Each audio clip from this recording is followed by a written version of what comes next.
యేసు లోక రక్షకుడు, యేసు పాప విమోచకుడు, యేసు లోక రక్షకుడు, యేసు పాప విమోచకుడు. ఎంత ఘోర పాపినైనను ఎంచక మరి క్షమించును.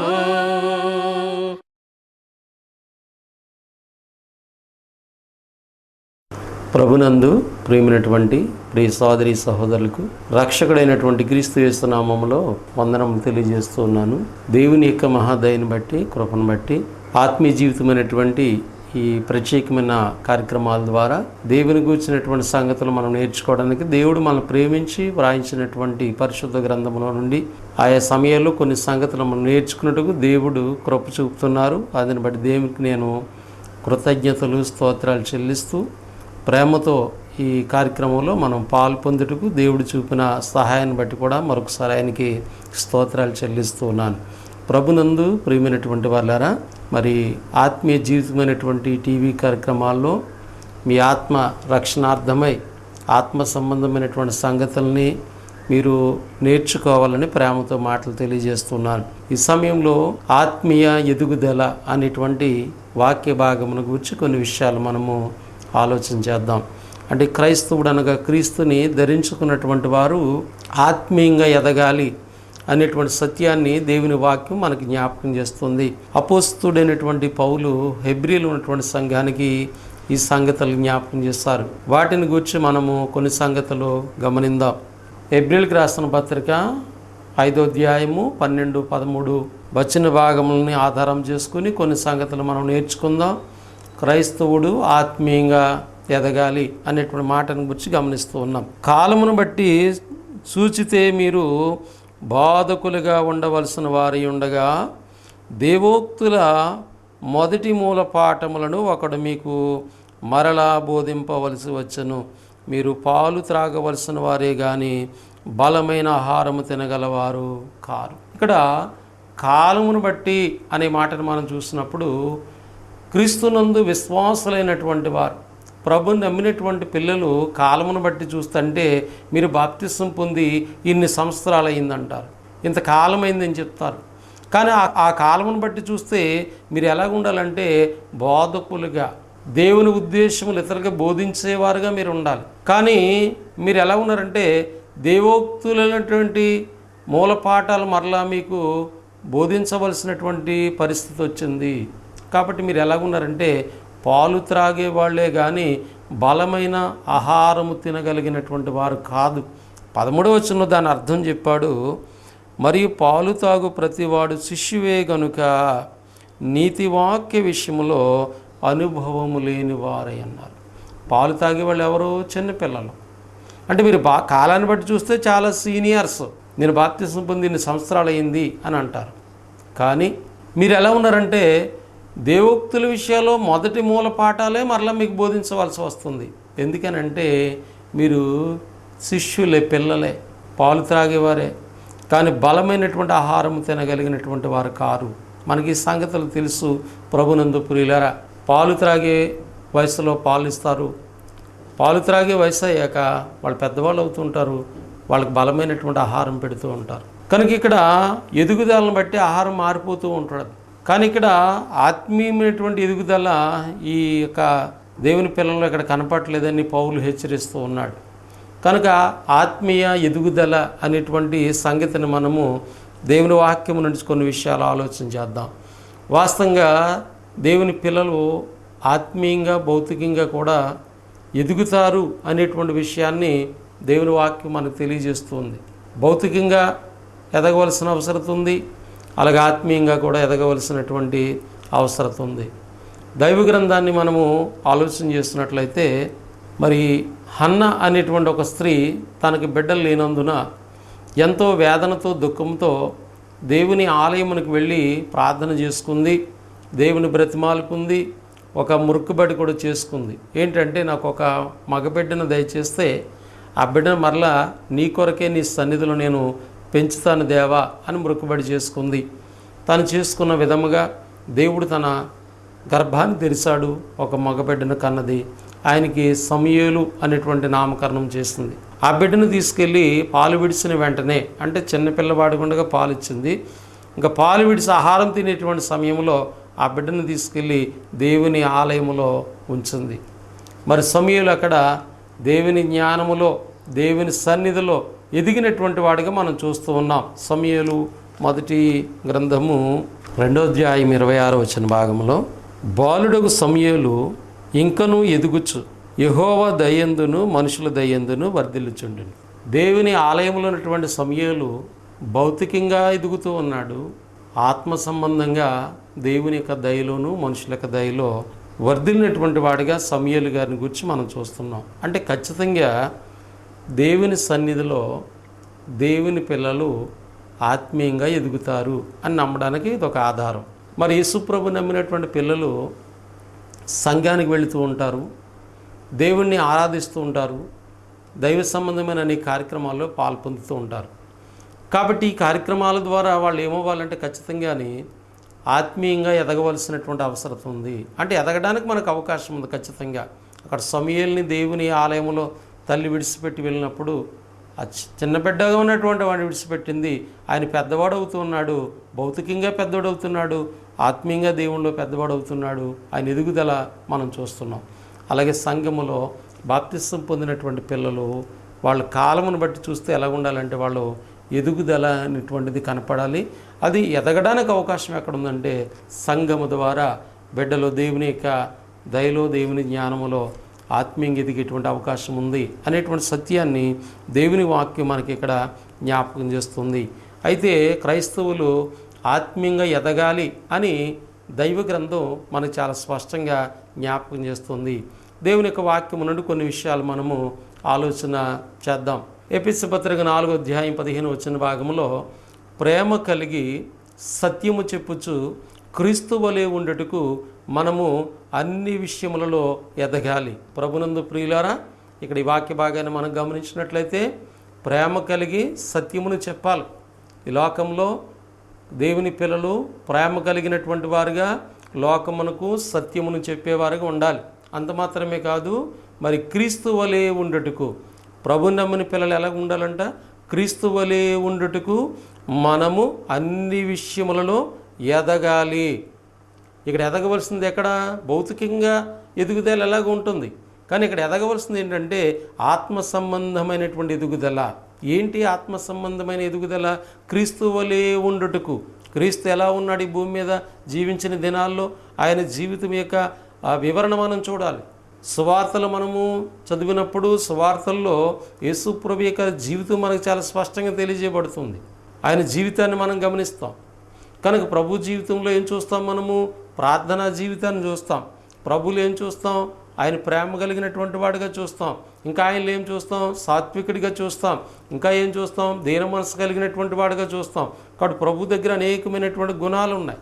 అవన్నీ కూడా దైవ గుణములు, దేవుని యొక్క గుణలక్షణాలు కలిగినటువంటి వాడు యేసుక్రీస్తు వారు. కనుక దేవుని పిల్లలు క్రీస్తు వలె ఉండుటకు అన్ని విషయములలో కూడా ఎదగాలి. అంటే క్రైస్తవుడు ఖచ్చితంగా ఆత్మీయంగా ఎదగాలి. ఎందుకు ఎదగాలంటే క్రీస్తు లాంటి బిడ్డగా ఎదగాలి. యేసుక్రీస్తు వారు రెండోసారి వచ్చినప్పుడు మరి లోకంలో ఉన్న వారు అందరినీ తీసుకుని వెళ్తాడంటే లేదు, తనలాంటి బిడ్డలుగా ఎవరైతే స్వారూప్యతను కలిగి ఉన్నారో వాళ్ళని తీసుకువెళ్తాడు. అందుకని సంఘము ఈ భూమి మీద ఏం చేస్తాడంటే సంఘము అలాంటి పిల్లలుగా తయారు చేసేటువంటి కార్యక్రమం సంఘం ద్వారా జరుగుతుంది. గలతీలో ఉన్నటువంటి సంఘానికి అపోస్తలుడైన పౌలు రాసినటువంటి మరొక మాటను మనం గమనించినట్లయితే గలతీ పత్రిక 4వ అధ్యాయం 19వ వచన భాగంలో ఈ సంగతి ఉంది. ఏమనుందంటే అక్కడ, పిల్లలారా క్రీస్తు స్వరూపం మీయందు ఏర్పడు వరకు మీ విషయమై నాకు మరలా ప్రసవేదన కలుగుచున్నది అంటున్నాడు పౌలు. అంటే ఏ రూపం, ఏ స్వరూపం వాళ్ళందు ఏర్పడాలి? క్రీస్తు స్వరూపం ఏర్పడే వరకు. సువార్త ద్వారా నేను మిమ్మల్ని కన్నాను, కానీ ఇప్పుడు సువార్త ద్వారా కన్నటువంటి మీరు క్రీస్తు లాంటి బిడ్డలుగా అన్ని విషయములో ఎదగాలి. కాబట్టి క్రైస్తవ జీవితము, క్రీస్తుని ధరించుకున్నటువంటి బిడ్డలు ఖచ్చితంగా ఆత్మీయంగా ఎదగవలసిన అవసరం ఉంది అనే విషయాన్ని గ్రంథం తెలియజేస్తుంది. ఎందుకొరకు ఎదగాలంటే క్రీస్తు వలె ఉండాలి. క్రీస్తు రెండో రాకడలో తనలాంటి బిడ్డల్ని పరలోకం తీసుకువెళ్ళడానికి ఆయన రాబోతున్నాడు. కనుక ఈ భూమి మీద అలాంటి పిల్లలుగా ఎదగడానికి మనం ప్రయత్నం చేయాలి. కనుక ఇక్కడ ఎఫెసీలో ఉన్నటువంటి సంఘానికి పౌలు చెప్పినటువంటి ఈ మాటను బట్టి మనం గమనించేది ఏంటంటే క్రైస్తవుడు ఆత్మీయంగా ఎదగవలసినటువంటి అవసరం ఉన్నది అనే విషయాన్ని దైవ గ్రంథం తెలియజేస్తుంది.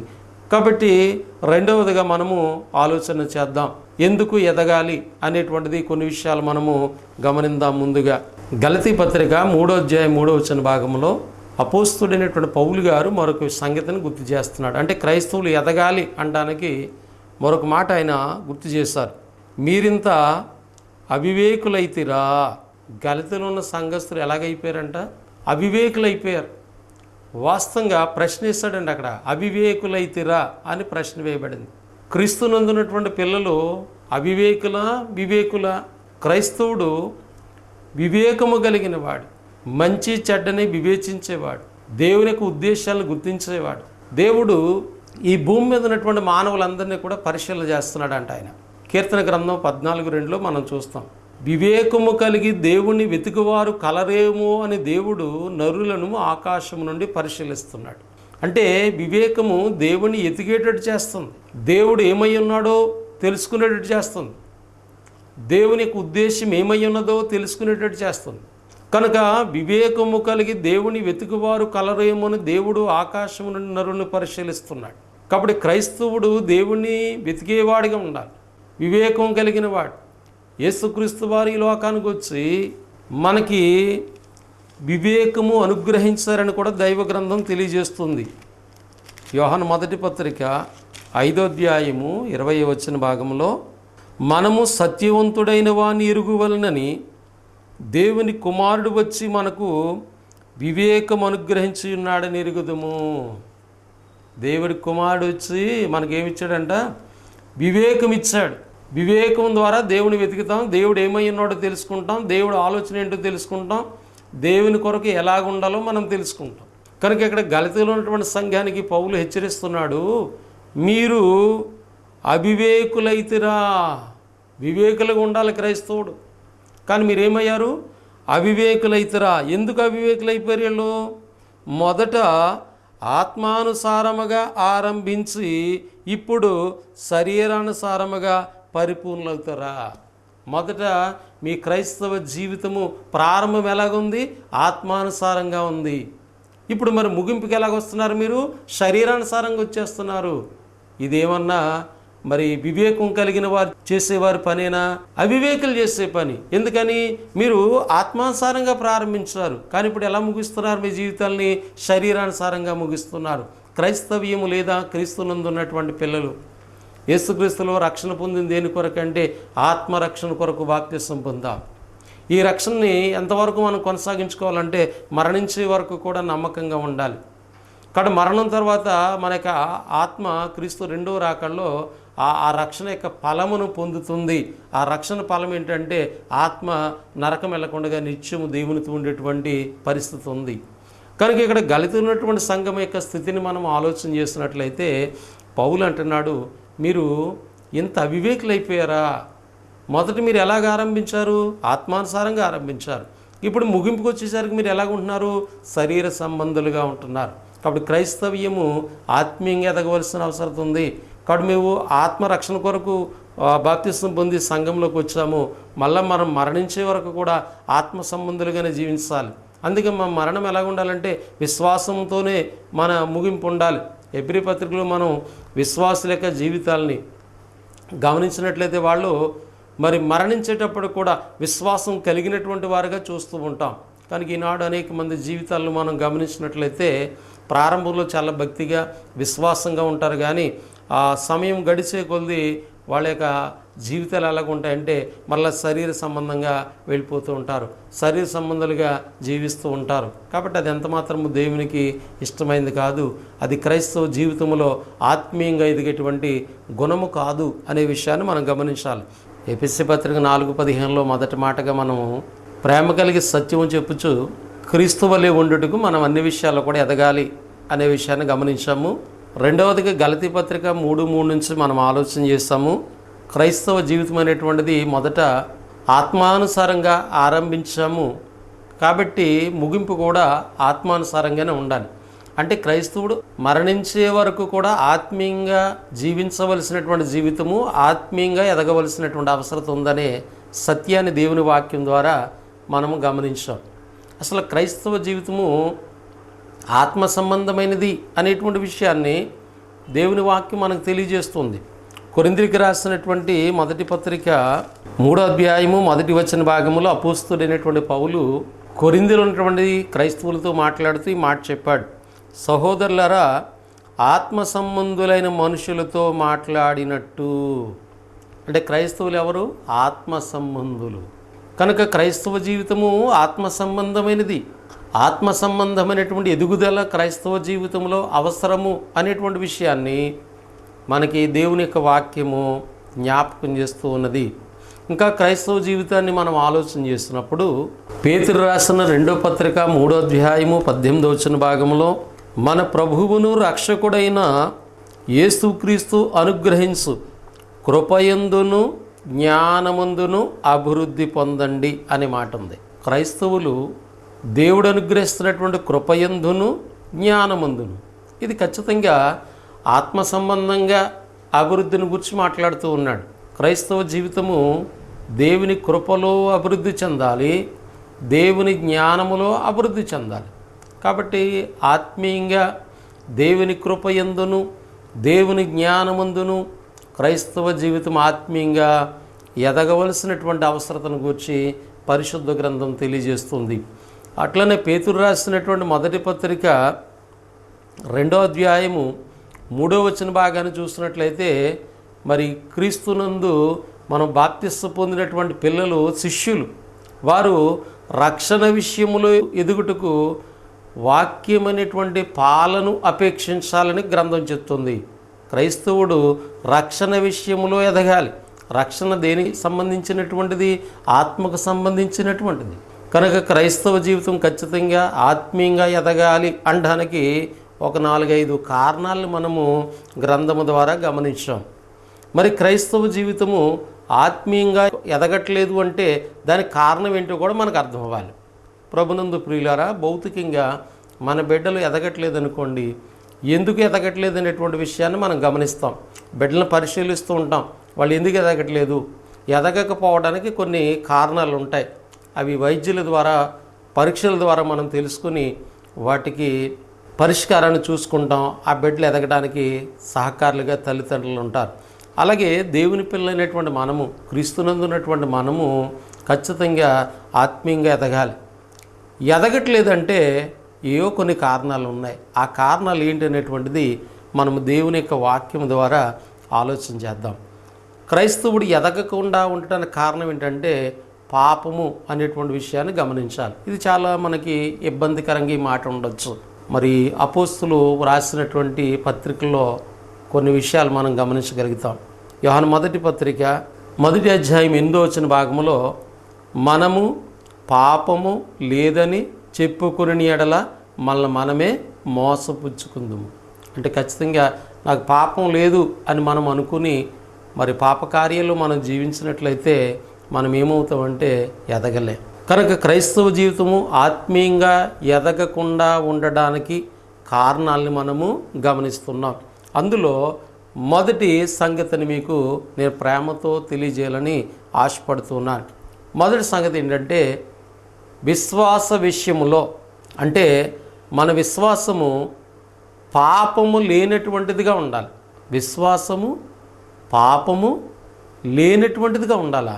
అంటే విశ్వాసానికి ఒక మూలం ఉంది ప్రభునందు ప్రియులారా. ఆ యొక్క విశ్వాస మూలము కానిది ఏదో అది పాపము అనే విషయాన్ని దైవ గ్రంథం తెలియజేస్తుంది. కాబట్టి ఇక్కడ మనము రోమిలికి రాసినటువంటి పత్రిక 14వ అధ్యాయము 23వ వచన భాగంలో విశ్వాస మూలము కానిది ఏదో అది పాపము అని దేవుని వాక్యం తెలియజేస్తుంది. అంటే విశ్వాసానికి మూలం ఎవరై ఉండాలి? విశ్వాసమును కర్త ఒక ఆయన ఉన్నాడు, విశ్వాసానికి మూలం ఒక ఆయన ఉన్నాడు. ఆయన్ని విశ్వసించిన వాడు కలవరపడడు అని దేవుని వాక్యం చెప్తుంది. ప్రభుని విశ్వసించినటువంటి వారు కలవరపడరు. కాబట్టి విశ్వాసానికి మూలం ఎవరంటే యేసుక్రీస్తు వారు. కాగా వినుట వలన విశ్వాసము కలుగును, వినుట క్రీస్తును గూర్చినటువంటి మాట వలన కలుగుతుందని గ్రంథం చెప్తుంది. అంటే విశ్వాసానికి మూలం ఎవరంటే యేసుక్రీస్తు వారు.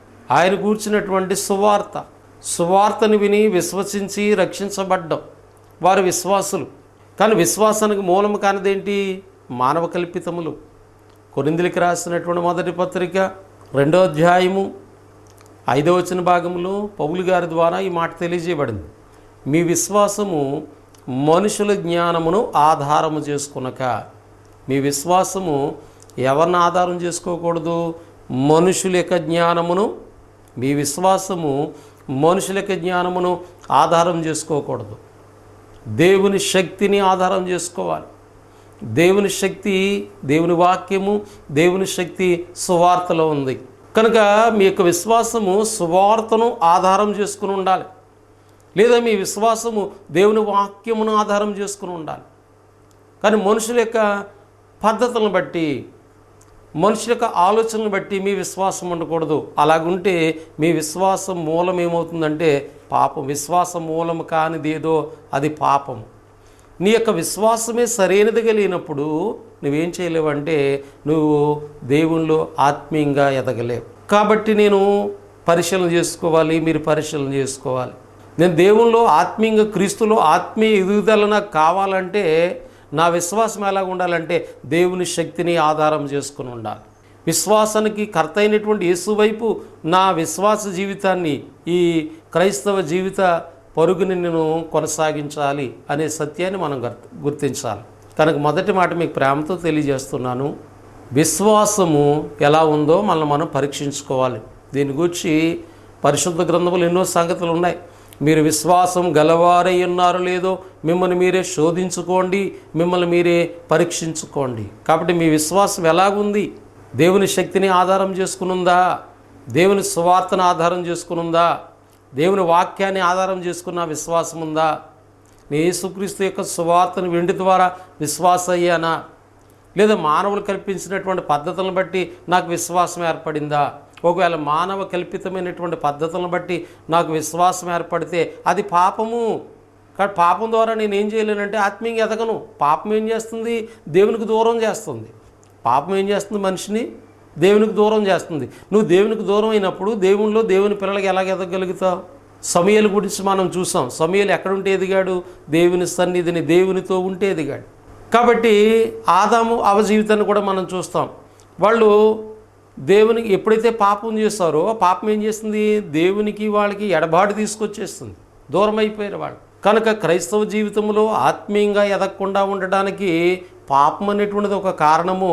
ఆ పాపం ఏంటంటే మొదటి మాటగా మనం గమనిస్తున్నాము, విశ్వాసానికి మూలం ఏది కాదో అది పాపము. నా విశ్వాసానికి మూలం ఎవరంటే యేసు ప్రభువారు అయి ఉండాలి. అప్పుడు నా విశ్వాస జీవితంలో మరి ఆత్మీయంగా మనం ఎదగటానికి అవకాశం ఉన్నదనే విషయాన్ని గమనించాలి. రెండో సంగతిని ఆలోచన చేద్దాం. ఆత్మీయంగా ఎదగకుండా ఉండటానికి కారణం ఏంటంటే రెండో సంగతి కోపము. ప్రభునందు ప్రియులారా ఆలోచించండి. కోపము క్రైస్తవ జీవితాన్ని ఆత్మీయంగా ఎదగకుండా చేస్తుందా? అవును అని దైవ గ్రంథం తెలియజేస్తుంది. ఎఫెసీ పత్రిక 4వ అధ్యాయము 26వ వచన భాగం. కోపపడుడు కానీ పాపము చెయ్యకుడి. కోపపడుడు కానీ పాపము చేయకూడదు. అంటే కోపపడితే రెండోది ఏమొస్తుంది? పాపం చేస్తాడు మనిషి. అంటే కోపం వస్తే మనిషి పాపం చేస్తాడా? అవును, చేస్తాడని దైవ గ్రంథంలో అనేకమైనటువంటి సందర్భాల్ని మనం గమనించగలుగుతాం. ఒక సందర్భంలో మనం చూసినప్పుడు యాకోబు కుమారుల గురించి యాకోబు గారే తెలియజేశారు. ఆదికాండము 49వ అధ్యాయంలో యాకోబు తన దినాల ముగింపులో తన బిడ్డలందరినీ ఆశీర్వదిస్తున్నటువంటి సందర్భము. ఈ సమయంలో యాకోబు గారు తన బిడ్డల విషయంలో సిమియోను, లేవి అనే వారి గురించి మాట్లాడుతూ ఆయన ఇలాగా తెలియజేశారు. ఆదికాండము 49వ అధ్యాయము 5, 6, 7 వచనాల్ని మనం చదువుకుందాం. సిమియోను, లేవి అనువారు సహోదరులు. వారి ఖడ్గములు బలత్కారపు ఆయుధములు. నా ప్రాణమా, వారి ఆలోచనలు చేరవద్దు, నా ఘనమ వారి సంఘముతో కలుసుకొనవద్దు. వారు కోపం వచ్చి మనుషులను చంపిరి, తమ స్వేచ్ఛ చేత ఎద్దుల గుదికాలు నరములు తెగగొట్టిరి. వారి కోపము వేండ్రమైనది, వారి ఉగ్రత కఠినమైనది, అవి శపింపబడును. ఈ విషయాన్ని మనం గమనిస్తూ ఉన్నాం. యాకోబు గారు తన బిడ్డలను ఆశీర్వదిస్తూ సిమియోను, లేవి అనే వారి గురించి ఈ మాటలు తెలియజేశారు. నా ఘనమా, నా ప్రాణమా, వారితో మీరు కలుసుకోవద్దు. వారు ఏం చేశారు? కోపం వచ్చి మనుషులను చంపారు వాళ్ళు. ఇప్పుడు కోపం ఏం చేసింది? వాళ్ళ చేత పాపం చేయించింది. కోపపడుడు కానీ పాపం చేయకుడి. కోపం వచ్చి ఏం చేశారు? వీళ్ళు పాపం చేస్తారు. ఏంటి పాపం? మనుషులను చంపేశారు. దైవ గ్రంథం చెప్తుంది, ఏ నరహంతుకుని యందు నిత్య జీవం ఉండదు. అలా సహోదరుని ద్వేషిస్తేనే నిత్య జీవాన్ని పోగొట్టుకుంటాడట. అలాంటిది ఒక మనిషిని చంపేస్తే వాళ్ళు ఏమవుతారు? జీవానికి పాత్రలు కాలేరు. ఇక్కడ ఒక సందర్భం కూడా ఉంది ప్రభునందు ప్రియులారా. క్రైస్తవ జీవితం ఎంత సున్నితమైందో, ఎంత ప్రాముఖ్యమైందో మనం ఆలోచన చేయాలి. లేవి, సిమియోను హామాను కుమారుల్ని అతన్ని చంపారు అక్కడ ఆ ప్రాంతంలో. ఎందుకు చంపారంటే తన సహోదరి అయినటువంటి దీనా ఆ దేశాన్ని చూడటానికి వెళితే ఆ దేశానికి అధిపతి అయినటువంటి ఆయన యొక్క కుమారుడు దీనాన్ని పాడు చేశాడు. వాస్తవంగా ఇది కోపం వచ్చే పరిస్థితే, బాధపడే పరిస్థితే. నా చెల్లెలికి ఎంత అవమానం చేస్తాడా, నా చెల్లెల్ని పాడు చేశారు అని కక్ష కట్టారు. వాళ్ళు కోపం తెచ్చుకున్నారు. వారి కోపం ఎంతవరకు వెళ్ళిపోయిందంటే వాళ్ళని చంపే వరకు తీసుకుపోయింది. అయితే క్రైస్తవ జీవితంలో ఆలోచించాలి, కోపపడుడి కానీ పాపము చేయకుడి. సూర్యుడు అస్తమించే వరకు కూడా ఆ కోపం నిలిచి ఉండకూడదని చెప్పబడుతుంది. ఏమంటే ఇంత నష్టం జరిగింది, ఇంత బాధ పెట్టారు, వాళ్ళని చంపొద్దా? లోకమైతే చంపమంటుంది, నీ శరీర సంబంధమైన జీవితం అయితే చంపమంటుంది. కానీ క్రైస్తవ జీవితము ఆత్మ సంబంధమైనది. ఆత్మైన దేవుణ్ణి ఆత్మీయంగా ఆరాధిస్తూ ఒక దినాన ఈ లోకాన్ని విడిచిపెట్టి ఆత్మలకు తండ్రి అయినటువంటి దేవుని దగ్గర మనం నిత్యము జీవించేటువంటి జీవితం ఉన్నది. కనుక క్రైస్తవ జీవితంలో కోపపడితే పడొచ్చేమో కానీ పాపం మాత్రము చేయకూడదు. నువ్వు ఎప్పుడైతే పాపం చేస్తావో ఆత్మీయంగా అంటే దేవునిలో ఆ యొక్క బిడ్డలు ఎదగలేరు అనే విషయాన్ని గమనించాలి. అందుకని కీర్తనకారుడు ఇలా వ్రాశాడు. కీర్తన గ్రంథం 37వ అధ్యాయం 8వ వచన భాగంలో, కోపము మానము, ఆగ్రహము విడిచిపెట్టుము, వ్యసన పడకము, అది కీడుకే కారణం. కోపం ఏం చేస్తుందంటే నిన్ను కీడులోకి తీసుకెళ్తుంది. కీడు అనే మాట మీరు క్రొత్త నిబంధనలో చూస్తే సాతాను అని చెప్పబడింది. కీడుకి సాదృశ్యం ఎవడంటే సాతాను. అంటే కోపం ఎవరి లక్షణము? సాతాను లక్షణం. కాబట్టి సాతాను యొక్క లక్షణాల్లోకి నేను తీసిపోతుంది. కోపం ద్వారా పాపం చేపించేస్తుంది, నువ్వు దేవుళ్ళు ఎదగకుండా చేసేస్తుంది. దేవునికి రాజ్యానికి ఎవరైతే హక్కుదారులు కాదో, దేవుని యొక్క ఉగ్రతకి ఎవరైతే పాత్రలు అయిపోతారో ఆ లిస్టు దేవుడు ఇచ్చాడు. ఎఫెసీ పత్రిక 4వ అధ్యాయము 31వ వచన భాగంలో, సమస్తమైన ద్వేషము, కోపము, క్రోధము, అల్లరి, దూషణ, సకలమైన దుష్టత్వమును మీరు విసర్జించాలి. క్రైస్తవ జీవితములో వీటిని విసర్జించాలి. అందులో కోపం అనేటువంటిది మనకి పౌలు గుర్తు చేస్తున్నాడు. కాబట్టి కోపపడుడు కానీ పాపము చేయకూడదు. కోపం ఏం చేస్తుందంటే నువ్వు దేవుళ్ళో ఆత్మీయంగా ఎదగకుండా చేస్తుంది. అక్కడ కోపం చాలా ప్రమాదకరమైనది. అది సుఖ నివాసం చేస్తుందంట హృదయంలో. కోపము లేదా రోషం ఎదుటి ఎవడు నిలవగలడు అని దైవ గ్రంథం హెచ్చరిస్తూ ఉంది మనకి. కనుక రెండవ కారణము, కోపం పాపంలో తీసుకువెళ్తుంది. కాబట్టి క్రైస్తవుడు దేవునికి దూరం అయిపోతాడు, దేవునిలో ఎదగలేడు. ఒకవేళ సంఘానికి చాలామంది వస్తూ ఉంటారు, సేవకులుగా మేమైనా విశ్వాసాలుగా మీరైనా గమనించండి. మన జీవితాల్లో కోపం అనేటువంటిది మనం ఎక్కువ అవకాశం ఇస్తే మనం సంఘానికి వెళ్ళొచ్చు, కానీ దేవునిలో ఎదగకుండా చేస్తారు. దేవుడు ఏదైతే ఆశించాడో తన పిల్లలు ఎదగాలని ఆత్మీయంగా, అట్టి జీవితము నీలో నాలో లేకుండా ఈ కోపం అనేటువంటి చేస్తుంది. అందుకనే కోపము మానుము అనే మాట మనకి గ్రంథము తెలియజేస్తున్నది.